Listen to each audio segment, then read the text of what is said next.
नमस्कार। आकाशवाणी से प्रस्तुत है समाचार संध्या।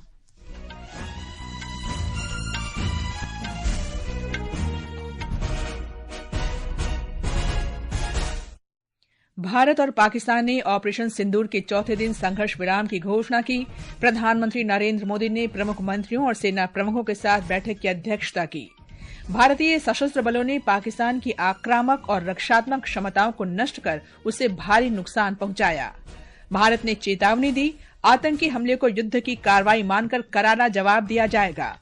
भारत ने पाकिस्तान के झूठे और दुर्भावनापूर्ण गलत सूचना अभियान का पर्दाफाश किया और ऑपरेशन सिंदूर ने पाकिस्तान में आतंकी ढांचे को ध्वस्त कर सीमा पार आतंकवाद को कतई बर्दाश्त न करने का स्पष्ट संदेश दिया। समाचार संध्या के साथ मैं कनकलता। भारत और पाकिस्तान तत्काल प्रभाव से गोलीबारी और सैन्य कार्रवाई रोकने पर सहमत हो गए हैं। विदेश सचिव विक्रम मिस्री ने नई दिल्ली में इस संबंध में घोषणा की। उन्होंने कहा कि पाकिस्तान के सैन्य ऑपरेशंस महानिदेशक ने आज दोपहर युद्ध विराम का आह्वान किया, जिसके बाद चर्चा हुई और यह सहमति बनी। विदेश मंत्रालय ने स्पष्ट किया कि गोलीबारी और सैन्य कार्रवाई रोकने पर दोनों देशों के बीच सीधे तौर पर सहमति बनी है। किसी अन्य मुद्दे पर और किसी अन्य स्थान पर बातचीत करने का कोई निर्णय नहीं हुआ है। उन्होंने कहा कि बातचीत के दौरान इस बात पर सहमति बनी कि दोनों पक्ष जमीन, हवा और समुद्र में सभी तरह की गोलीबारी और सैन्य कार्रवाई बंद कर देंगे। इस सहमति को लागू करने के लिए दोनों पक्षों को निर्देश दे दिए गए हैं। श्री मिस्री ने कहा कि सैन्य संचालन महानिदेशक 12 मई को फिर से बातचीत करेंगे।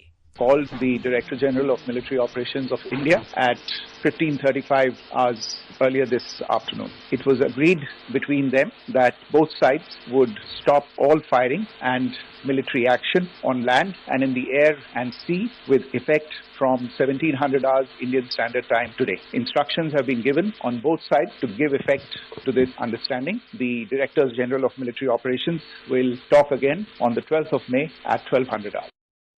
विदेश मंत्री डॉक्टर एस जयशंकर ने भी बताया है कि भारत और पाकिस्तान गोलीबारी तथा सैन्य कार्रवाई रोकने पर सहमत हो गए हैं।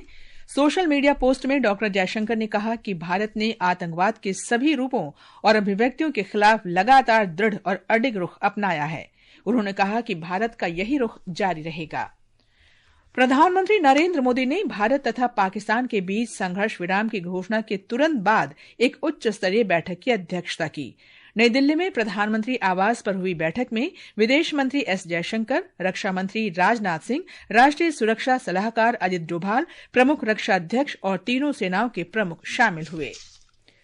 भारत के खिलाफ भड़काने वाली कार्रवाई के बाद पाकिस्तान को भारी नुकसान उठाना पड़ा है, क्योंकि भारत ने ऑपरेशन सिंदूर के जरिए पाकिस्तान की आक्रामक और रक्षात्मक क्षमताओं को खत्म कर दिया है। कर्नल सोफिया कुरैशी ने कहा कि भारत के ऑपरेशन का लक्ष्य खासतौर पर आतंकी शिविरों और भारत विरोधी गतिविधियों के लिए इस्तेमाल की जा रही सुविधाओं को निशाना बनाना था। इंडियन आर्म फोर्सेस ने पाकिस्तान को बहुत भारी नुकसान पहुंचाया। उनके मिलिट्री इंफ्रास्ट्रक्चर्स को, चाहे वो लैंड एसेट्स हो या फिर उनके एयर एसेट्स। यही नहीं, इंडियन आर्म फोर्सेस ने पाकिस्तान की एयरफील्ड्स स्कर्दू, जकोबाबाद, सरगोदा और बुलारी को बहुत नुकसान पहुंचाया। इसके अलावा पाकिस्तान के air defence system, radar system, उनको भी एयर स्पेस में अनटेनेबल किया। लाइन ऑफ कंट्रोल के पास पाकिस्तान के command and control, logistic installations और उनके मिलिट्री इंफ्रास्ट्रक्चर्स, मिलिट्री पर्सनल्स का इतना भारी नुकसान हुआ कि पाकिस्तान की ऑफेंसिव व डिफेंसिव कैपेबिलिटी को नष्ट कर दिया गया। कर्नल कुरैशी ने कहा कि भारतीय सशस्त्र बलों ने किसी भी धार्मिक स्थल को निशाना नहीं बनाया। पाकिस्तान के एक प्रेस कॉन्फ्रेंस में ये बात की गई थी कि उनके सीनियर मिलिट्री ऑफिसर्स, जो कि पूरी तरह से ये भ्रामक हैं और तथ्यों से दूर हैं, कि पाकिस्तान की ओर से ये झूठा आरोप भी लगाया जा रहा है कि भारतीय सेना ने मस्जिदों को नुकसान पहुंचाया। मैं इससे बिल्कुल स्पष्ट करना चाहती हूं कि India is a secular nation और हमारी सेना भारत के कॉन्स्टिट्यूशनल वैल्यूज की एक बहुत प्यारी झलक है। कर्नल कुरैशी ने कहा कि पाकिस्तान ने कई झूठे दावे किए हैं।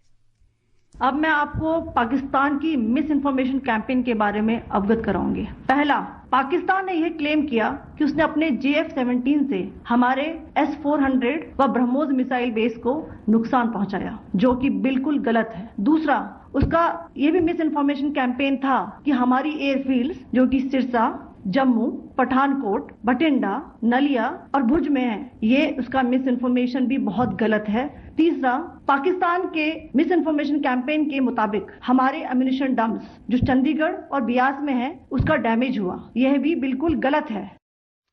भारत ने फैसला किया है कि भविष्य में किसी भी आतंकी कार्रवाई को देश के विरुद्ध युद्ध की कार्रवाई माना जाएगा और उसी के अनुसार जवाब दिया जाएगा। शीर्ष सरकारी सूत्रों ने इसकी पुष्टि की है। हाल ही में पाकिस्तान की तनाव बढ़ाने की कार्रवाई के मद्देनजर यह कदम उठाया गया है, जो दोनों देशों के बीच समझौते के बाद कम हो गई है। ऑपरेशन सिंदूर के दौरान पाकिस्तान में जैश-ए-मोहम्मद और लश्कर-ए-तैयबा के 5 कुख्यात आतंकवादी मारे गए हैं। सूत्रों के अनुसार इन आतंकियों में मुदस्सर खादियान खास उर्फ अबू जंदाल, मौलाना मसूद अजहर का निकट संबंधी हाफिज मोहम्मद जमील, मोहम्मद यूसुफ अजहर, खालिद उर्फ अबू अक्शा और मोहम्मद हसन खान शामिल है। और अब बात करते हैं हमारे संवाददाता भूपेंद्र से। भूपेंद्र, दोनों देशों के बीच संघर्ष विराम के बारे में आपके पास क्या सूचना है? जी कनक, भारत और पाकिस्तान के बीच बढ़ते तनाव के बीच दोनों देश सीज फायर के लिए राजी हो गए हैं। उन्होंने तत्काल प्रभाव से गोलीबारी और सैन्य कार्रवाई रोकने का फैसला किया है। विदेश सचिव विक्रम मिस्री ने नई दिल्ली में इस संबंध में आज घोषणा की और यह भारत के लिए बहुत बड़ी जीत है, क्योंकि पाकिस्तान ने आज दोपहर सीज फायर की पहल की, जिसके बाद चर्चा हुई और दोनों देश एक समझौते पर पहुंचे। दोनों देशों के डीजीएमओ इस महीने की 12 तारीख को फिर से बात करेंगे और दोनों देशों के बीच समुद्र, हवा और जमीन पर सभी सैन्य गतिविधियों को रोकने के लिए सहमति बनी है और भारतीय नौसेना, भारतीय सेना और भारतीय वायुसेना को इस सहमति का पालन करने के निर्देश दिए गए हैं। और सीज फायर की घोषणा के बाद नई दिल्ली में प्रधानमंत्री की अध्यक्षता में एक उच्च स्तरीय मीटिंग हुई, जिसमें रक्षा मंत्री राजनाथ सिंह, विदेश मंत्री एस जयशंकर और तीनों सेनाओं के प्रमुख शामिल हुए। भूपेंद्र, कुल मिलाकर ऑपरेशन सिंदूर की सफलता को आप किस तरह से देखते हैं? जी कनक, पहलगाम आतंकी हमले के बाद शुरू किए गए ऑपरेशन सिंदूर के दौरान, जिसमें 25 भारतीय और 1 नेपाली नागरिक की जान चली गई थी, भारतीय सशस्त्र बलों ने पाकिस्तान को उनके आक्रामक और रक्षात्मक सैन्य ढांचे को नष्ट करके करारा जवाब दिया। पूरे ऑपरेशन के दौरान भारत ने आतंकी ठिकानों को निशाना बनाया और आतंकी ढांचे को नष्ट कर दिया। ऑपरेशन सिंदूर इस महीने की 7 तारीख को भारतीय सशस्त्र बलों द्वारा चलाया गया था, जो 25 मिनट तक चला था और इस जवाबी कार्रवाई में पाकिस्तान और पाक अधिकृत जम्मू कश्मीर में 9 आतंकवादी ठिकाने नष्ट कर दिए गए थे। पूरे ऑपरेशन के दौरान भारतीय सशस्त्र बलों ने मजबूती के साथ ये कहा कि भारतीय सेना भविष्य में पाकिस्तान के किसी भी दुस्साहस का मुंह तोड़ जवाब देने के लिए पूरी तरह तैयार है और भविष्य में किसी भी आतंकवादी हमले को युद्ध माना जाएगा। भारत का ये पूरा ऑपरेशन बहुत ही जिम्मेदारी भरा था। भारतीय सशस्त्र बलों ने कार्रवाई करते हुए पाकिस्तान के कमांड और नियंत्रण केंद्रों, रडार साइटों और हथियार भंडारण क्षेत्रों सहित कई लक्ष्यों पर हमला किया। पाकिस्तान के महत्वपूर्ण एयरबेस को भारी नुकसान पहुंचाया और भारतीय सशस्त्र बलों ने अपनी कार्रवाई से कड़ा संदेश दिया कि पाकिस्तान के हर दुस्साहस का मजबूती से जवाब दिया जाएगा और भविष्य में भी नापाक हमलों का करारा जवाब दिया जाएगा। भारतीय सशस्त्र बलों ने जोर देकर कहा है कि वे राष्ट्र की रक्षा में जो भी ऑपरेशन की जरूरत होगी उसे शुरू करने के लिए पूरी तरह तैयार रहेंगे। और पूरे ऑपरेशन सिंदूर के दौरान पाकिस्तान ने न केवल भारतीय सीमाओं पर हमला किया, बल्कि अपने झूठे दावों और नापाक आरोपों के जरिए भारत के खिलाफ दुष्प्रचार किया। पाकिस्तान की ओर से गलत सूचना फैलाने के कई प्रयास किए गए। देश के S-400 को नष्ट करने का पाकिस्तानी दावा पूरी तरह से झूठ था। श्रीनगर, जम्मू, पठानकोट, भुज, नलिया में हवाई क्षेत्रों को नष्ट करना भी एक झूठा दावा था और पाकिस्तान मनगढ़ंत आरोप फैला रहा है कि भारतीय सशस्त्र बलों ने मस्जिदों को निशाना बनाया है, जिसे भारतीय पक्ष ने पूरी तरह नकार दिया है। तो इस पूरे ऑपरेशन के दौरान भारतीय सेना ने दिखा दिया कि अगर किसी ने भी उसकी तरफ आंखें उठाई तो उसका माकूल और करारा जवाब दिया जाएगा। धन्यवाद भूपेंद्र। पाकिस्तान की उकसावे की कार्रवाई का भारत ने करारा जवाब दिया है। इसके साथ पाकिस्तान को घेरने के लिए वैश्विक स्तर पर आक्रामक कूटनीति ने पड़ोसी देश को घुटने टेकने पर बाध्य कर दिया। पहलगाम में कायराना आतंकी हमले के तुरंत बाद भारत ने स्पष्ट किया कि इस हमले के पीछे के आतंकी और उनके रक्षकों को बख्शा नहीं जाएगा और उन्हें उन्हीं की भाषा में जवाब दिया जाएगा। प्रधानमंत्री नरेंद्र मोदी ने देश को इस हमले में मारे गए लोगों का प्रतिशोध लेने का वचन दिया था। उन्होंने स्पष्ट कहा था कि पाकिस्तान को इस दुस्साहस की कीमत अदा करनी होगी। पहलगाम आतंकी हमले के ठीक बाद भारत ने पाकिस्तान के साथ राजनयिक संबंध में कटौती, पाकिस्तानियों के वीजा रद्द करने के साथ साथ सिंधु जल संधि को निलंबित और पाकिस्तानी एयरलाइनों के लिए अपने हवाई क्षेत्र को बंद करने जैसे कई ठोस कदम उठाए। इसके साथ ही भारत ने पाकिस्तान के नापाक मंसूबों को उजागर करने और उसे अंतर्राष्ट्रीय स्तर पर घेरने के लिए वैश्विक मुहिम चलाई। ठीक इसके बाद भारत ने इस महीने की 7 तारीख की आधी रात को ऑपरेशन सिंदूर की शुरुआत की, जिसमें शुरुआती कार्रवाई में पाकिस्तान और पाक अधिकृत जम्मू कश्मीर में 9 आतंकी ठिकानों पर कहर बरपाया गया। भारतीय सेना यही नहीं रुकी और पाकिस्तान में मौजूद आतंकी संगठनों के खिलाफ अपनी जवाबी हमले को दोगुना कर दिया। ऑपरेशन सिंदूर के आखिरी 4 दिनों में पाकिस्तान को सभी मोर्चों पर भारी नुकसान हुआ, चाहे वह जमीन हो या आसमान। इन सब के बीच भारत ने कूटनीतिक रूप से पाकिस्तान पर दबाव बनाया और डिजिटल स्पेस में भी पाकिस्तान के गलत सूचनाओं और फर्जी नैरेटिव को करारा जवाब दिया, जिसने इस्लामाबाद को नई दिल्ली के सामने घुटने टेकने को मजबूर किया और उसे बातचीत की पहल करनी पड़ी। दीपेंद्र कुमार, आकाशवाणी समाचार, दिल्ली। भारत ने साहसिक कदम उठाते हुए पाकिस्तान के भीतर आतंकी ढांचों को निशाना बनाते हुए व्यापक अभियान ऑपरेशन सिंदूर चलाया।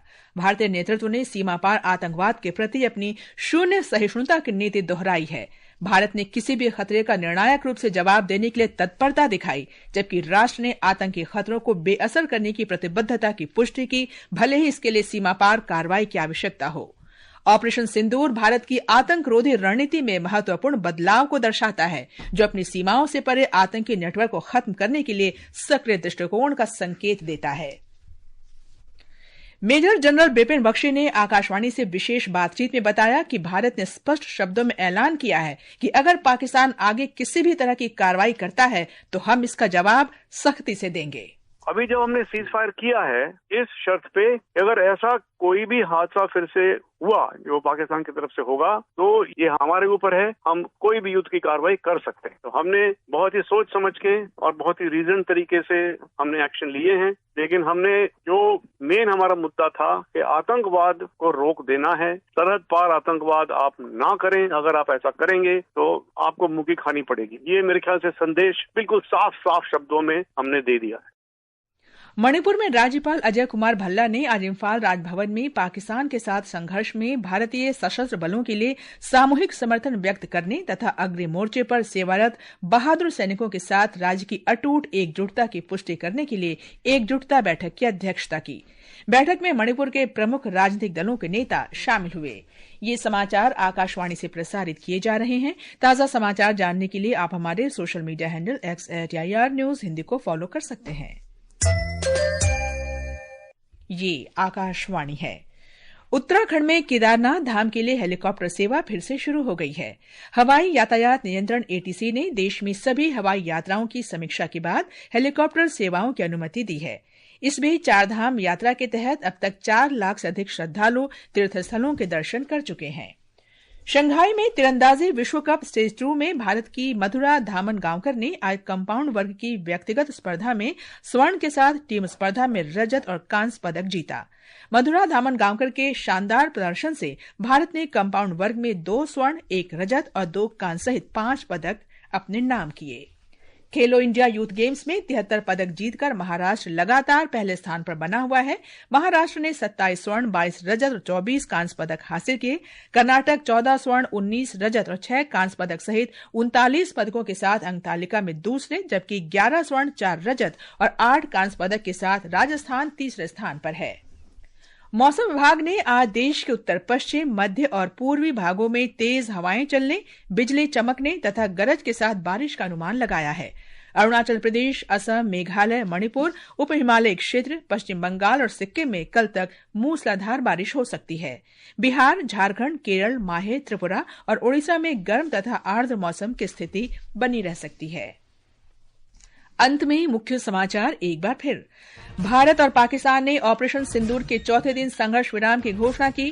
प्रधानमंत्री नरेंद्र मोदी ने प्रमुख मंत्रियों और सेना प्रमुखों के साथ बैठक की अध्यक्षता की।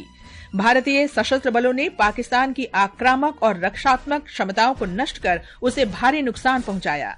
भारत ने चेतावनी दी, आतंकी हमले को युद्ध की कार्रवाई मानकर करारा जवाब दिया जाएगा। भारत ने पाकिस्तान के झूठे और दुर्भावनापूर्ण गलत सूचना अभियान का पर्दाफाश किया और ऑपरेशन सिंदूर ने पाकिस्तान में आतंकी ढांचे को ध्वस्त कर सीमा पार आतंकवाद को कतई बर्दाश्त न करने का स्पष्ट संदेश दिया। इसके साथ ही समाचार संध्या का ये अंक समाप्त हुआ। नमस्कार।